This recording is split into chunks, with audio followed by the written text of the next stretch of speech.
Alright guys, welcome back into another PGA Dfs video. This week we've got the Wyndham Championship, which is looking to be an interesting week. I'm starting to favor it quite a bit. There's some names a little bit lower on there starting to stand out to me that, I think it could be a really solid GPP week.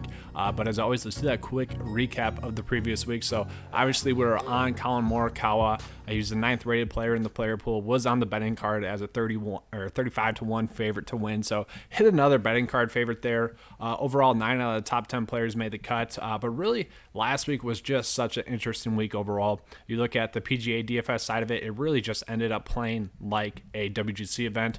15% of lineups had 6 for 6 across the cut line, and then around like 45% had around 5 out of 6 across the cut line. So, the player pool, just looking at it from, 9 to 5's perspective, we had 9 out of our top 10 players make the cut. So, we were slightly above that norm. I know a lot of people had some really good weeks, pretty much anchored by Collin Morikawa, and then just having Xander and Daniel Berger in there as well. Xander had a top 10 finish. Daniel Berger kind of fell off, had a T13 finish.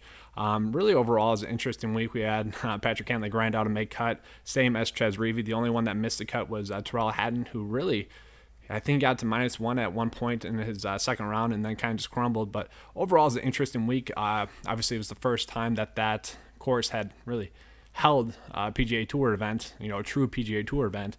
And we saw the driving distance was actually the key stat, the most predictive stat, which is pretty crazy. You never really want to see that, especially for a major. Kind of weird to see that the wind didn't play as big of a factor as we had thought. With driving distance, we kind of saw those players not really be penalized by poor tee shots. The course was difficult, but it wasn't as penalizing as we kind of thought. But overall, not a bad week. It's just interesting week overall, though. You had Ricky Fowler miss the cut simply because he missed a tap and putt, a 6-inch tap and putt. You had Brooks Koepka just taking massive L's throughout the whole week. Bryson breaking a driver. That was very weird. And there's a bunch of other storylines mixed in there as well. Phil, obviously, with his commentary about his 3 favorite things he likes to do: talk golf, play golf, and one other thing. But overall, it was a fun week for the PGA Championship. But let's get into the Wyndham Championship because I'm actually really looking forward to this week. All right, so just some of the key stats. So I'm really happy to finally have a normal week back. It's not a back-to-back tournament event. It's not a WGC event. It's not an event that's only been played there, for the second straight time. This is an event where we have a ton of data to go off of. So it's kind of nice. It's kind of relaxing to finally have a normal event. So we know what key stats to definitely look off of. Birdie or better percentage is definitely going to be key stat. Typically, the cut is around -4, -3, so we know that's kind of one of the stats that we want to look at. Strokes gained approach is typically a key stat as well. If you want to refine that a little bit, you could go with proximity. These greens are easy to hit. The fairways are easy to hit. The difficult part about this course is going to be putting. So we're going to be looking at total putting. If you guys wanted to look at strokes gained putting, if you want to do that, you can. I typically like to look at total putting in terms of, making a cut. If you want to gear it up a little bit more for GPPs, look at strokes gained putting. And then total driving, as always, is going to be a key stat because you do want to, just be striking the ball pretty well. Some of the players that are in good recent form, obviously Webb Simpson has been, pretty much a stud this whole year. This is a course that's really, he's dominated as well. Patrick Reed just been rallying off some really good finishes. 2 out of his last 3 starts have been top 15 finishes. Scott Stallings has made 7 straight cuts, and then we got our boy Harris, top 20 English. Obviously, he's in great recent form as well. And then just looking at the players that have good tournament history, you got Billy Horschel, who hasn't missed a cut here in the last 4 years. Same thing with Webb Simpson. Webb Simpson has really dominated this course. Harris English hasn't missed a cut here in the last 4 years. And then Brent Snedeker actually has 2 out of his last 3 starts here at this course have been top 3 finishes or better. So all those guys are going to be players that have good tournament history, and that kind of really tells you what type of course this is. All right, guys, so let's get into the player pool. So the player pool this week is going to be very interesting to me. We have Brooks Koepka here on the top end, which Brooks Koepka, I don't know. You guys can do with him what you want to.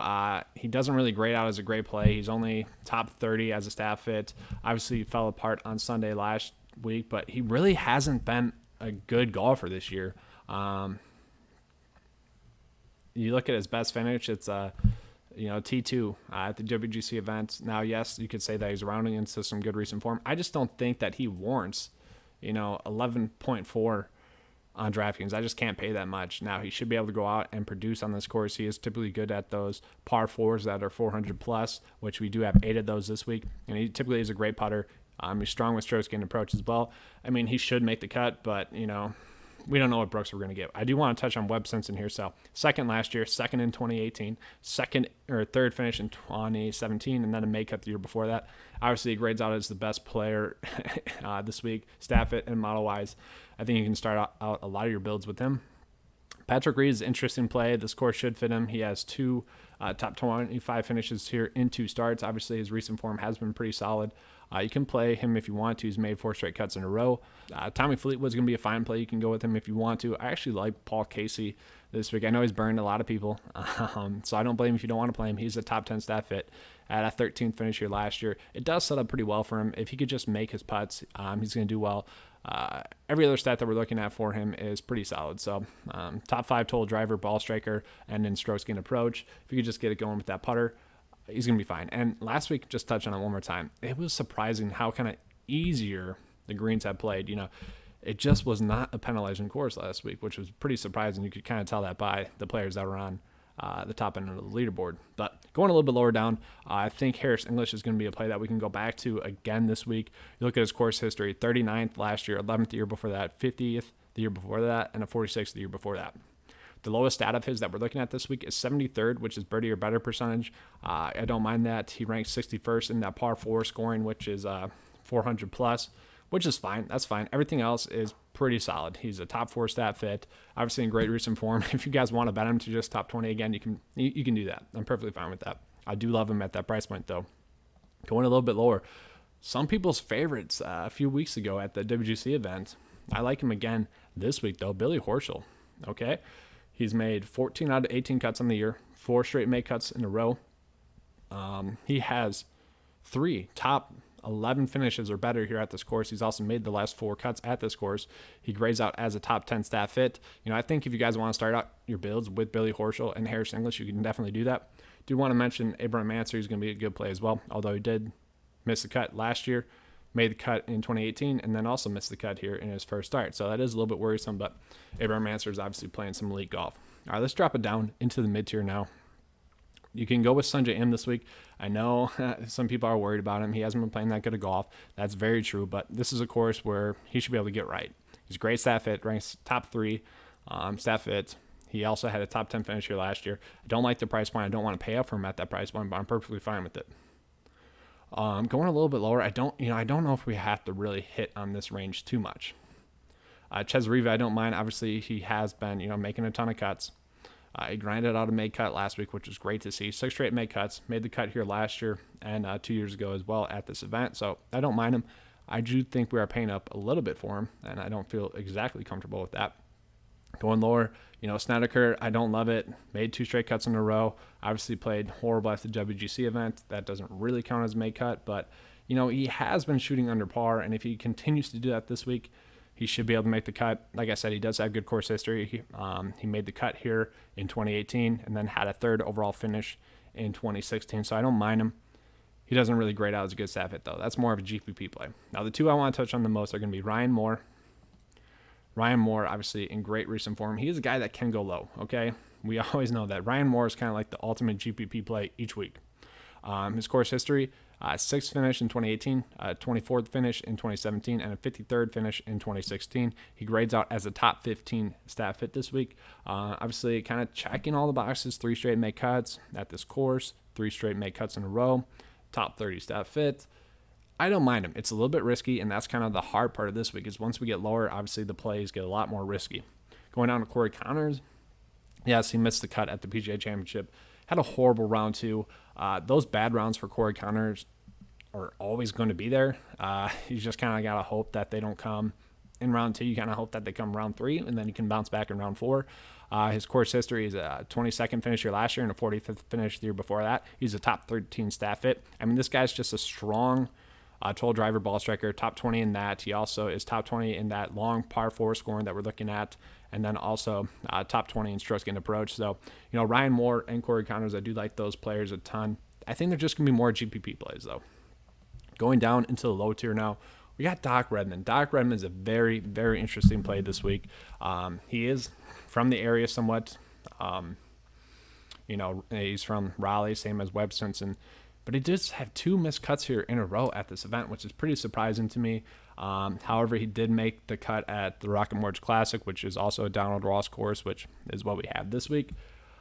I don't know. It's very interesting for Doc Redman. He's a top 10 staff fit. He should be able to make the cut here. It's just surprising that he hasn't been able to. Maybe he's just putting a little bit more pressure on himself than he should be. Obviously, he's a guy that should go off and really dominate. So I think it's only a GPP play just because of that course history, but he's a guy that definitely should go out and make the cut. Going lower now, Harold Varner III, I like a ton this week. You never know exactly what you're going to get from him, but he does have some good course history here.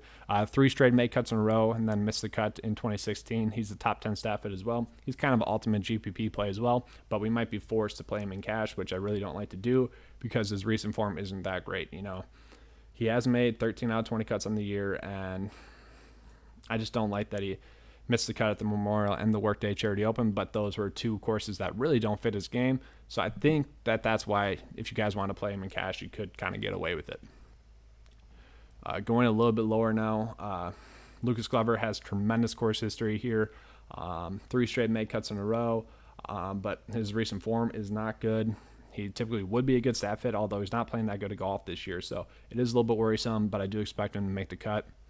Going lower, we're getting to some of my more favorite lower price options. We got Henrik Norlander here. Henrik Norlander has made 5 straight cuts in a row. He's kind of just been a stud. I don't really get the price point. I think it's because his only course history is a missed cut in 2016, but he's playing great golf. He's a guy that we typically see play well at an event like this. Top 20 staff fit, rates top 25 in the model. So I really like Henrik Norlander, especially at that price point. We're chasing some recent form, and we're chasing his staff fit, and hopefully that leads to a make cut and a guy that could go off and have a good week. Kind of the same thing could be said for Scott Stallings, who we've been on quite a bit recently. He's been making a ton of cuts, 7 straight cuts in a row. He's a top 40 staff fit, which isn't the best. It's probably why his price is low. He only has 1 made cut here in the last 4 years, which was last year, which is good that he made it in the most recent event. If you want to look at the Rocket Mortgage, the Don Ross course, he did make the cut there as well. He just grades out as a guy that should make the cut, 7 straight made cuts in a row. We're going to chase the recent form with Scott Stallings. Going a little bit lower if you guys want to go with Brian Harman. He's kind of been sneaky. He's the top 22 staff hit this week. Has 6 finish here last year. Made the cut in his last 2 events. He's only missed 5 cuts on the year, so he's kind of going to be someone that grinds and made cut out. I don't mind that price point. But let's dip into the value tier. There's a ton of great value plays this week. It's kind of going to be depending on what you guys want to go with. So go a little bit lower. Obviously, we've got the best putter in golf, Denny McCarthy. Denny McCarthy has made 4 straight cuts in a row, including last week at the PGA Championship. He had a 22nd finish here last year, a 36th finish the year before that. If he's going to make the cut, he's going to get done with strokes gained approach and his putting, which this is an event where you want to favor that. So I do expect him to make the cut once again like he had done the last 2 years at this event. Kind of same could be said for Ryan Armour. I don't like that. That's definitely going to be more of a GPP play.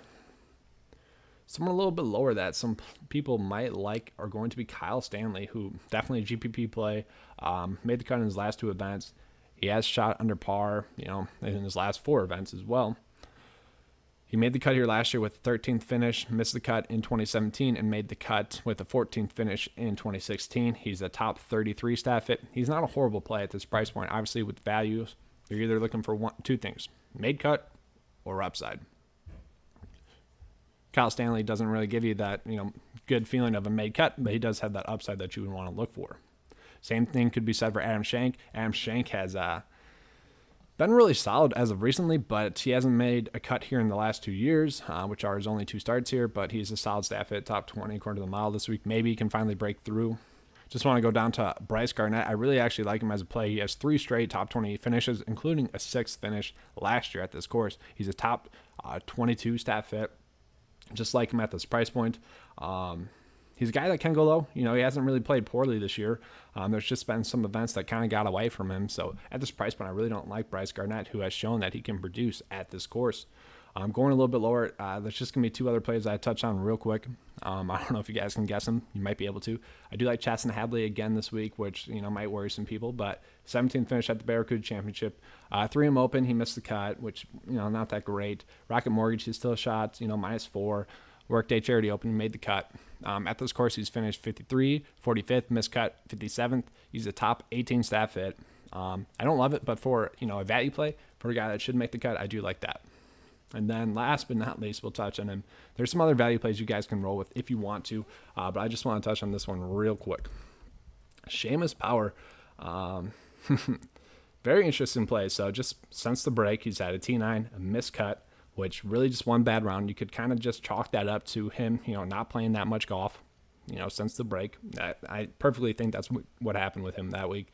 And then, he had a T12 in his first event back at the Rocket Mortgage Classic, which, once again, that's a Donald Ross course. It's a guy that can go out and score. He's pretty strong in proximity, so if you were looking at that instead of stroke gained approach, he's a little bit better at that. His course history is 2 made cuts and 1 missed cut. No great finishes, but he does great out as a top 25 stat fit. So at that price point, I really don't mind him. It's just an interesting week overall. All right, guys, that's all I have for the Wyndham Championship. Hope you guys enjoyed this video. If you did, please give me a like and subscribe. I do always appreciate that. Definitely check out the 9 to 5 membership page. It's $10 a month. We have golf right now, $10 a month, and we will have NFL starting up here shortly. I wish we had preseason DFS. That's pretty much my bread and butter, but we'll only have a little bit of that. I wish we had the 4 or 5 weeks that we typically do, although I'm just happy that it's looking like we'll have football back. So you guys can check out the 9 to 5 page for that as well. All right, guys, we're out. And hey, let's have a good weekend. As always, let's keep cashing. Thanks.